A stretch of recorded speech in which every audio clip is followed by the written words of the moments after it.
Eureka. दुनिया की बहुत सी साइंसी कामयाबियां नींद से आईं।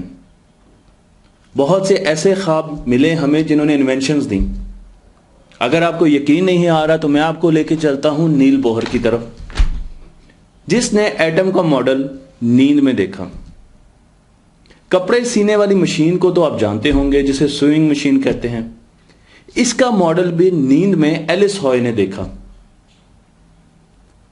श्रीनिवासा रामानुजन, जिन्होंने इन्फिनिटी का कॉन्सेप्ट दिया, इन्होंने 3000 मैथमेटिकल प्रूफ हमें दिए और इनका यह कहना है कि ये सारे प्रूफ इन्होंने अपने ख्वाबों से हासिल किए। ज्यादातर अगर हम ऑगस्ट केकुले की बात करें तो आपको यह हैरानी होगी कि वो बहुत अरसे पहले बेंजीन का स्ट्रक्चर बनाने में मसरूफ थे, पर बेंजीन का स्ट्रक्चर नहीं बन रहा था। उसकी वजह यह थी कि लोग उस वक्त स्ट्रक्चर हमेशा स्ट्रेट लाइन में बनाते थे। और फिर वो सोए, उन्हें ख्वाब आया और उन्होंने एक सांप को देखा जो अपनी दुम को खा रहा था, और फौरन उन्होंने बेंजीन का रिंग स्ट्रक्चर बना दिया। बात सिर्फ साइंस की नहीं है, बड़े बड़े आर्टिस्ट ने अपनी पिक्चर्स अपने ख्वाबों पर बनाई। टेक्नोलॉजी में ख्वाबों से मदद ली गई। मूवीज, फ्रैंकेनस्टाइन एक ऐसा कैरेक्टर है जो कि ख्वाब में देखा गया।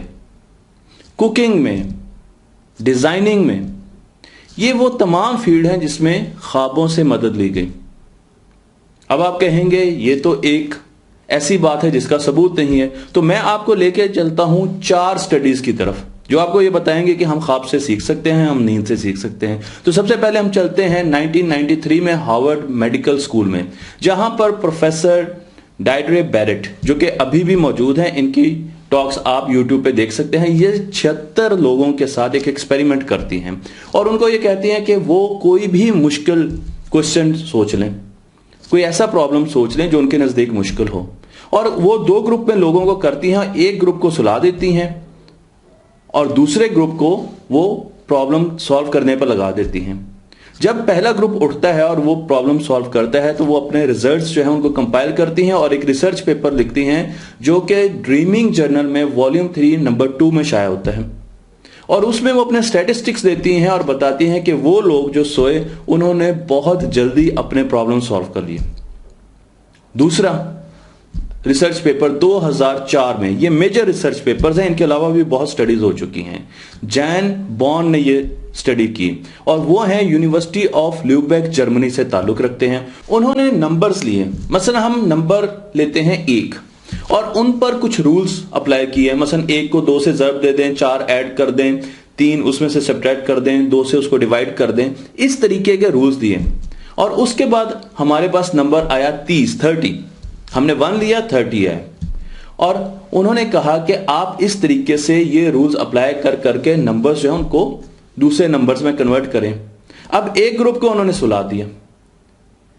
इस एक्सपेरिमेंट में कैच ये था कि एक हिडन शॉर्टकट भी था 1 से 30 तक जाने के लिए, जिसमें आपको ये रूल्स उन पर अप्लाई नहीं करने पड़ते थे। अगर आपको वो रिलेशनशिप मिल जाता तो आप डायरेक्टली 1 से 30 तक जा सकते थे, पर वो उन्होंने बताया नहीं। अब जैसे ही लोग उठे, उन्होंने वो सॉल्व करना शुरू किया तो उन्होंने फौरन वो शॉर्टकट मेथड जो है वो भांप लिया, उनको वो मिल गया। और जो लोग जाग रहे थे उनमें कम लोगों को वो मिला, जो लोग सोए थे उनमें दुगने लोगों को, 2 गुना ज्यादा लोगों को वो शॉर्टकट मिला। और उन्होंने वो, हालांकि वो उनको बताया नहीं गया था, ये उन्होंने अपनी स्टडी में लिखा कि नींद में कुछ ऐसा हुआ कि उनको एक क्रिएटिव आइडिया आया जिससे उनको वो शॉर्टकट मिल गया। अब मैं आपको लेके चलता हूं 2007 में। 2007 में मैथ्यू वॉकर, जो कि यूनिवर्सिटी ऑफ कैलिफोर्निया बर्कले, जिसमें अब ये इस वक्त हेड ऑफ द डिपार्टमेंट है, इन्होंने एक एक्सपेरिमेंट किया और इन्होंने लॉजिकल स्टेटमेंट्स बनाए। इन्होंने ऐसे क्वेश्चन बनाए कि मसलन अख्तर के नाना के भाई के चचा की फूफी के बेटे नासिर की बेटी के चचा के नानी के भाई के बेटी के क्या लगे। इस किस्म की इन्होंने स्टेटमेंट्स बनाई। अब इनमें भी एक हिडन पाथ था और इन्होंने 2 ग्रुप में लोगों को किया और उनको ये क्वेश्चन सॉल्व करने पर दे दिया। एक ग्रुप उनमें से सो गया और फिर वो दोबारा उठ के वो क्वेश्चन सॉल्व करना शुरू हो गया। तो इनकी जो फाइंडिंग्स थी वो ये थी कि जो ग्रुप सो के उठता था वो बहुत जल्दी क्वेश्चन को हिडन पैटर्न को ढूंढ लेता था, वो ऑब्वियस आंसर जो बज़ाहिर नजर नहीं आता था वो ढूंढ लेता था। इसी तरीके से बेथ मेडिकल सेंटर, इसमें डॉक्टर स्टिक गोल्ड ने 99 लोगों पर एक एक्सपेरिमेंट किया। उन्होंने उनके 3 ग्रुप बनाए, 2 ग्रुप जाग रहे थे और 1 ग्रुप सोता था और फिर काम करता था। उन्होंने एक 3D पजल बनाया और उस पजल को सॉल्व करना था। अब एक ग्रुप जो है उसने पजल देखा, उसने उस पर बहुत सोचा क्या करना है, उसको समझ नहीं आई और वो सो गया। जबकि बाकी 2 ग्रुप जो है वो काम करते रहे और वो ढूंढते रहे कि इसको हमने कैसे सॉल्व करना है। जैसे ही पहला ग्रुप उठा उसने फौरन पजल सॉल्व कर लिया, 10 टाइम्स जल्दी उन्होंने पजल सॉल्व कर। ये डॉक्टर स्टिक गोल्ड की फाइंडिंग्स हैं और डॉक्टर स्टिक गोल्ड का कहना है कि नींद में ऐसा कुछ हुआ जिसकी वजह से उनके दिमाग तेज हो गए और उन्होंने जल्दी से सोल्यूशन ढूंढ। पर नींद में ऐसा होता क्या है? इन तमाम लोगों का कहना है कि नींद के 4 से 5 साइकिल होते हैं, जिसमें एक साइकिल को REM कहा जाता है, रैपिड आई मूवमेंट। और ये वो साइकिल है जिसमें साइंटिस्ट को बहुत ज्यादा दिलचस्पी है। ये वो साइकिल है जब हमारी आंखें बंद होती हैं पर हमारी आंखों की आई बॉल्स बहुत तेजी से, पुतलियां बहुत तेजी से मूव करती हैं, इधर उधर मूव करती हैं। आपने भी कई लोगों को ऐसे सोते हुए देखा होगा। ये वो टाइम है जब हमें ख्वाब आ रहे होते हैं, ये वो टाइम है जब हमें ख्वाब आते हैं और तकरीबन 8 घंटे में ये 4 मरतबा रेम पीरियड जो है वो साइकिल गुजरता है।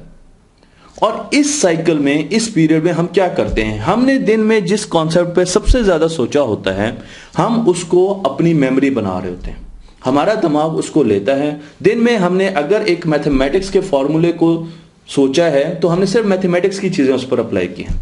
पर जब हम रात को सोते हैं हमारा ब्रेन काम कर रहा होता है, अब हम फोकस्ड मोड में नहीं होते, दिमाग के थिंकिंग मोड फोकस नहीं होता, अब हम डिफ्यूज मोड में चले जाते हैं। उसका मतलब यह है कि हमारे दिमाग में जितनी भी चीजें हैं हमने उसके साथ उसको कनेक्ट करना और देखना है कि इस फॉर्मूले को हमने कहां पर रखना है, हमने अपनी मेमोरी में कहां पर रखना है। और जब हम उनके साथ कनेक्ट करते हैं तो हम फिजिक्स भी अप्लाई करते हैं, हम बायो भी अप्लाई करते हैं, हम स्टैटिस्टिक्स भी अप्लाई करते हैं, हम कुकिंग भी अप्लाई करते हैं, हम ड्राइविंग भी अप्लाई करते हैं। हम पाकिस्तान में भी होते हैं, हम इटली में भी फौरन पहुंच जाते हैं अपने ख्वाबों में। तो ना तो पोजीशन और ना टाइम, स्पेस और टाइम का कोई वजूद नहीं रहता और ऐसी ऐसी चीजें करते हैं जो हम नॉर्मल जिंदगी में नहीं कर सकते। यहां से आइडियाज आते हैं। जब हम मुख्तलिफ किस्म के कॉम्बिनेशंस हमारा दिमाग उन पर आजमाता है तो नए आइडियाज आते हैं, यहां से क्रिएटिविटी आती है, आउट ऑफ बॉक्स थिंकिंग पैदा होती है। जब हम रैम में होते हैं हम रैपिड आई मूवमेंट के साइकिल में होते हैं। और इन डॉक्टर्स का ख्याल है कि ये लेटरल थिंकिंग का टाइम होता है। लेटरल थिंकिंग का मतलब वो आइडिया जो बहुत आपको आसानी से ना मिले। مثلا आपने एक चीज सॉल्व करनी है तो आपको फौरन एक सोल्यूशन मिलता है। लेटरल थिंकिंग होती है वो क्रिएटिव आइडिया जो बाकी ढूंढ ना सकें। डॉक्टर स्टिक गोल्ड को कुछ लोगों ने यह भी बताया कि उन्होंने ख्वाब में उस मेज को सॉल्व किया। वो ख्वाब में उस मेज को सॉल्व नहीं कर रहे थे पर वो ख्वाब में उसके साथ एक वायलिन बजा रहे थे। कुछ ने कहा कि हम ख्वाब में उसके साथ एक दरख्त पे चढ़ रहे थे जो हमने बचपन में देखा था। कुछ ने कहा कि हम उस मेज में से घूम रहे थे, वो सॉल्व नहीं कर रहे थे पर उन्होंने उठते ही उस मेज को सॉल्व कर लिया।